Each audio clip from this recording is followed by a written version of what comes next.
जय हिंद दोस्तों। हम आशा करते हैं आप लोग अच्छे होंगे, मस्त होंगे, ज़बरदस्त होंगे। ठीक है, कल कुछ टेक्निकल इशू के कारण हमारी क्लास में जो अव्ययी भाव समास था वो छूट गया था, तो आज पहले उसको बताते हैं, फिर जो हमारा नेक्स्ट टॉपिक है संज्ञा उसको पढ़ाएंगे। ठीक है, तो पहले हम अव्ययी भाव समास के बारे में देखते हैं।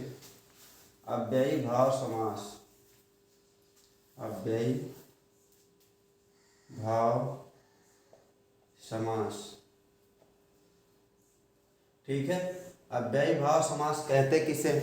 यह अव्यय और संज्ञा के योग से बनता है तथा इसका क्रिया विशेषण के रूप में प्रयोग किया जाता है। ये इसकी डिफिनीशन है। ठीक है, यह अव्यय और संज्ञा के योग से बनता है तथा इसका क्रिया विशेषण के प्रयोग किया जाता है। उसके बाद इसमें देखते हैं, ठीक है, कि अव्यय का मतलब क्या होता है। अव्यय का मतलब होता है जो कभी ना बदले। ठीक है, अव्यय का मतलब क्या होता है? जो कभी बदलता नहीं है, यानी अगर चाहे उसको स्त्रीलिंग से आप पुल्लिंग बना लो, पुल्लिंग से आप चाहे स्त्रीलिंग बना लो, स्त्रीलिंग से चाहे नपुंसकलिंग बना लो, मगर वो कभी बदलेगा नहीं। ठीक है, जैसे, ठीक है, और इसकी एक मैं ट्रिक बताता हूँ। इसमें हमेशा उपसर्ग आएगा, उपसर्ग आएगा। जैसे प्रतिदिन, जैसे प्रतिदिन, प्रत्येक। ठीक है, ये इसके उदाहरण है। अब इसमें कौन सा उपसर्ग है? प्रति, और प्रत्येक में भी है प्रति। क्यों? क्योंकि प्रति प्लस एक से मिलके क्या बनता है? प्रत्येक। ठीक है, तो इसमें क्या है? प्रति उपसर्ग। ठीक है, वो अब उपसर्ग कहते हैं किसे हैं? जो शब्द के आगे जुड़ के शब्द की शोभा बढ़ाते हैं, वो उसके क्या कहलाते हैं? उपसर्ग कहलाते हैं। ठीक है, अब उसके बाद एक बात और बता दूं आपको। मैंने अभी बताया कि अव्ययी भाव समास में जो भी होगा, ठीक है, वो अव्ययी भाव समास में चाहे आप उसको स्त्रीलिंग से पुल्लिंग बना दो, पुल्लिंग से चाहे स्त्रीलिंग बना दो, वो कभी बदलेगा नहीं। ठीक है, जैसे राधा प्रतिदिन स्नान करती है। अब इसको हम रमेश प्रतिदिन स्नान करता है। ठीक है, देखो हमने क्या किया? प्रतिदिन सेम है, जो हमारा अव्ययी भाव है वो सेम है। ठीक है, दोनों का हमने इस पहले ये क्या, राधा प्रतिदिन स्नान करती है, ये वाक्य कैसा है? स्त्रीलिंग का वाक्य है। दूसरा वाक्य कैसा है? रमेश प्रतिदिन स्नान करता है, ये कैसा वाक्य है आपका? पुल्लिंग है। ठीक है, हमने स्त्रीलिंग से क्या बना दिया? पुल्लिंग बना दिया, मगर प्रतिदिन सेम है, जथा का तथा है। ठीक है, मतलब क्या है? अव्ययी भाव समास की यही एक पहचान है कि आप उसको चाहे स्त्रीलिंग बनाओ, चाहे पुल्लिंग बनाओ, और चाहे नपुंसकलिंग बनाओ, वो कभी बदलेगा नहीं। ठीक है, उसके बाद इसके और उदाहरण है, जैसे यथाशक्ति, यथाशक्ति। उसके बाद बेधड़क, बेधड़क, भरपेट, भरपेट इत्यादि। ठीक है, मेरे हिसाब से अगर आप लोग देखो तो सबसे बढ़िया इसका एक यही बेस्ट तरीका है कि आप पहले तो इसमें उपसर्ग देख लो। अगर उपसर्ग नहीं मिल रहा आपको तो दो वाक्य बना लो। उस अव्ययी भाव समास में जो भी उदाहरण आपको आया हो उससे आप पहले एक स्त्रीलिंग का वाक्य बनाओ, फिर पुल्लिंग का बना लो, फिर नपुंसक लिंग का बना लो। अगर वो चेंज हो रहा है तो वो अव्ययी भाव समास नहीं होगा, ठीक है। अगर वो नहीं चेंज हो रहा है तो जाहिर सी बात है कि वो अव्ययी भाव समास होगा। तो आज जो हमारा ये समास का टॉपिक था आज से यहीं से समाप्त होता है, ठीक है। अब जो हमारा नेक्स्ट टॉपिक है, ठीक है, तो उसमें हम क्या पढ़ाएंगे आपको, संज्ञा। अब हम जो हमारा नेक्स्ट टॉपिक है संज्ञा है। अब संज्ञा कहते हैं किसे हैं, किसी व्यक्ति वस्तु या स्थान के नाम को संज्ञा कहते हैं। ये हमने पहले पढ़ा था, ठीक है।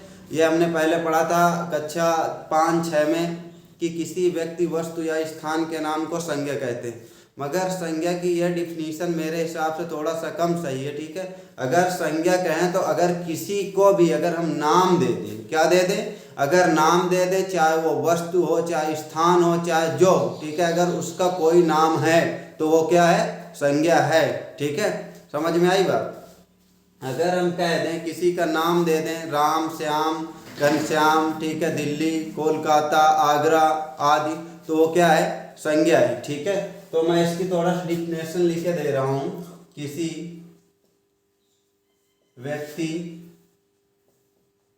वस्तु या स्थान के नाम को संज्ञा कहते हैं। संज्ञा मुख्यतः 5 प्रकार की होती है। नंबर 1 होती है व्यक्तिवाचक संज्ञा, व्यक्तिवाचक संज्ञा। दूसरी होती है आपकी जातिवाचक संज्ञा, जातिवाचक संज्ञा। तीसरी आपकी है भाववाचक संज्ञा, भाववाचक संज्ञा। जो आपका चौथा है द्रव्यवाचक संज्ञा, द्रव्यवाचक संज्ञा, ठीक। उसके बाद जो आपका 5वां है समूहवाचक संज्ञा, समूहवाचक संज्ञा। अब देखो हम थोड़ा सा आज इनके बारे में चर्चा करेंगे अच्छे से, और कल इनके बारे में एक्सप्लेन से सारे के अलग अलग जो है हम सभी के बारे में अलग अलग बताएंगे, ठीक है। पहले आज इनके बारे में जान लेते हैं कि व्यक्तिवाचक संज्ञा क्या होती है, जातिवाचक संज्ञा क्या होती है, भाववाचक संज्ञा क्या होती है, द्रव्यवाचक संज्ञा क्या होती है, समूहवाचक संज्ञा क्या होती है। मेरे हिसाब से अगर आप लोग इसको कंसंट्रेट होकर देख लो तो लिखने की कोई ज़रूरत नहीं होगी, हम आपको क्लास में ऐसे ही याद करवा देंगे, ठीक है। जैसे अगर हम व्यक्तिवाचक संज्ञा की बात करें, ठीक है, व्यक्तिवाचक संज्ञा कहते किसे हैं, व्यक्तिवाचक संज्ञा उसे कहते हैं जहाँ पर किसी व्यक्ति या विशेष की बात हो, ठीक है।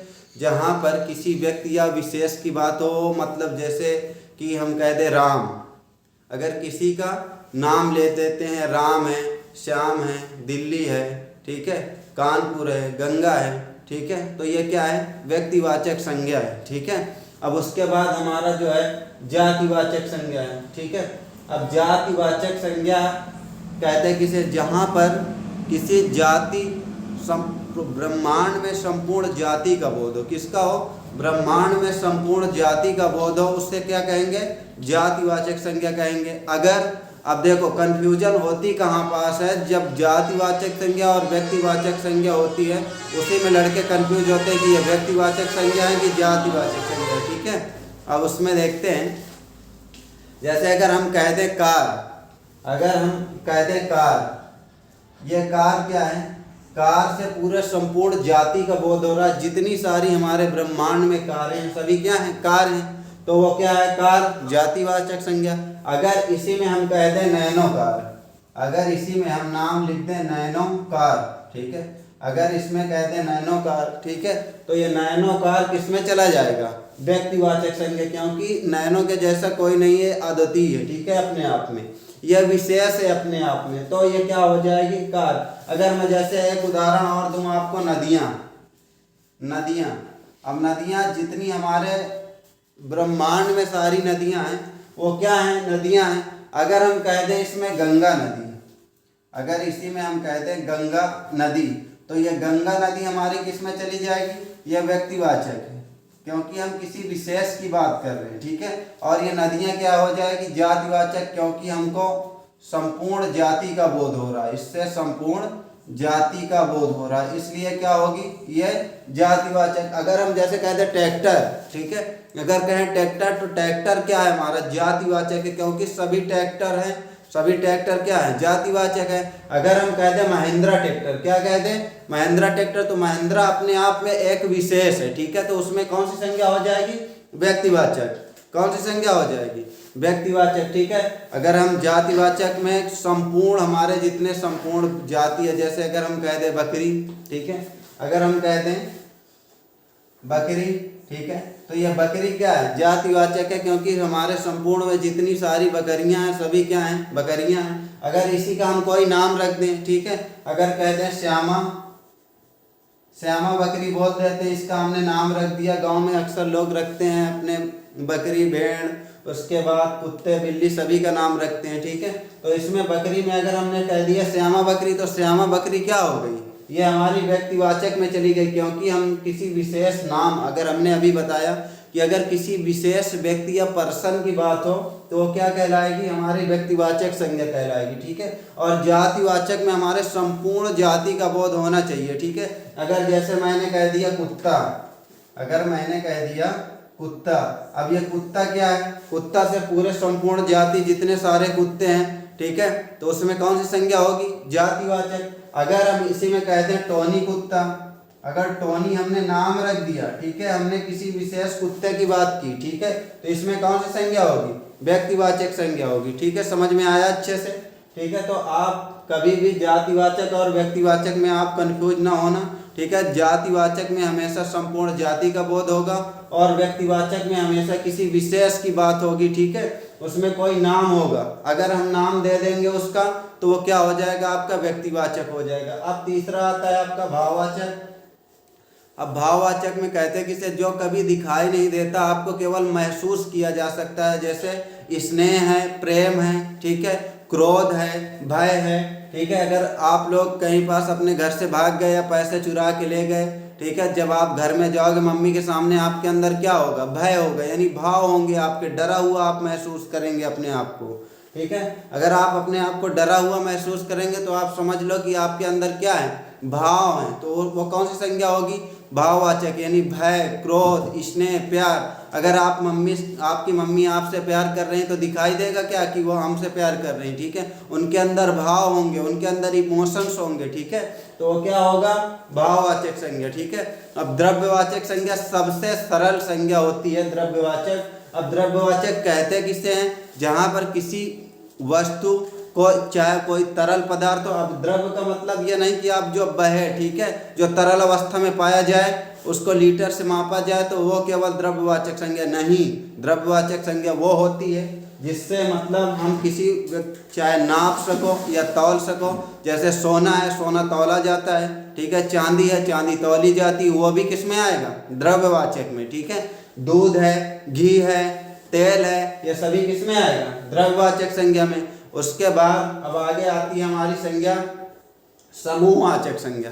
अब समूहवाचक कहते किसे हैं, जहाँ दो या दो से अधिक पर्सन या दो या दो से अधिक वस्तुओं का बोध हो, वो क्या कहलाएगी, समूहवाचक। जैसे कि टोली है, बाजार है, भीड़ है, मेला है, इसमें कौन सी संज्ञा होगी, समूहवाचक। समूहवाचक में जैसे जंगल है, जंगल में बहुत सारे पेड़ होते हैं, ठीक है, तो कौन सी संज्ञा होगी, समूहवाचक, ठीक है।